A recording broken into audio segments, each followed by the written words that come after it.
பேர் என்ன?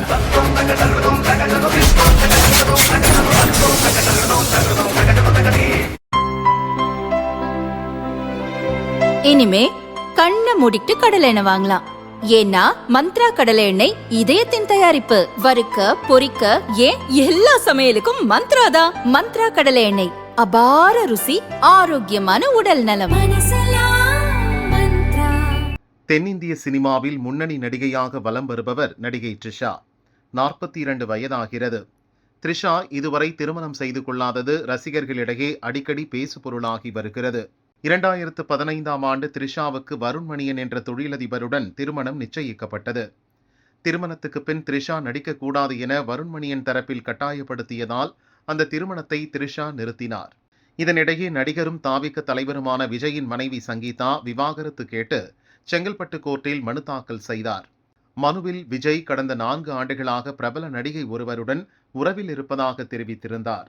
அந்த நடிகை தொடர்ச்சியாக விஜயுடன் இருக்கும் புகைப்படங்களை பதிவிட்டு வருவதாகவும் சங்கீதா கூறியிருந்தார். இந்த குற்றச்சாட்டு வெளியான ஒரு சில நாட்களிலேயே விஜயும் த்ரிஷாவும் தயாரிப்பாளர் கல்பாத்தி இல்ல திருமண நிகழ்வில் மேட்சிங்கான உடை அணிந்து ஜோடியாக கலந்து கொண்டார்கள்.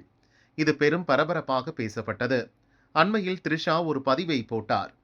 வாழ்க்கையில் காதல் மட்டுமே எல்லாம் இல்லை, ஆனால் காதல் இல்லாமல் அனைத்தும் அர்த்தமற்றது என்ற அவரது இன்ஸ்டா பதிவு ரசிகர்களிடையே பல்வேறு கேள்விகளை எழுப்பியது. இந்நிலையில் தமிழக சட்டசபை தேர்தலில் விஜய் பெரம்பூர், திருச்சி கிழக்கு என 2 தொகுதிகளில் போட்டியிடுகிறார்.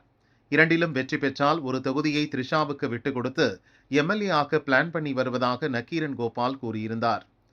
இதனால் த்ரிஷா சினிமாவை விட்டு தீவிர அரசியலில் இறங்க உள்ளதாக நேற்று செய்திகள் வெளியாகின. அந்த செய்திகளுக்கு த்ரிஷா இன்று பதிலளித்துள்ளார். இன்ஸ்டாவில் அவர் போட்ட பதிவில் கூறியிருப்பதாவது: எனக்கு தெரிந்த வரையில் நான் சினிமாவை விட்டு ஏற்கனவே விலகிவிட்டேன். ஒரு பணக்கார தொழிலதிபரை திருமணம் செய்து கொண்டேன். நான் 4 குழந்தைகளை வளர்த்து வருகிறேன். அவர்களுக்கு நேற்று 2 வயது பூர்த்தியாகிவிட்டது. இந்த லிஸ்டில் நான் வேறு எதையாவது சேர்க்க வேண்டுமா, அல்லது கற்பனை கதைகளின் இன்றைய கோட்டாவை நாம் கவர் செய்து விட்டோமா என த்ரிஷா கிண்டலாக பதிவிட்டுள்ளார்.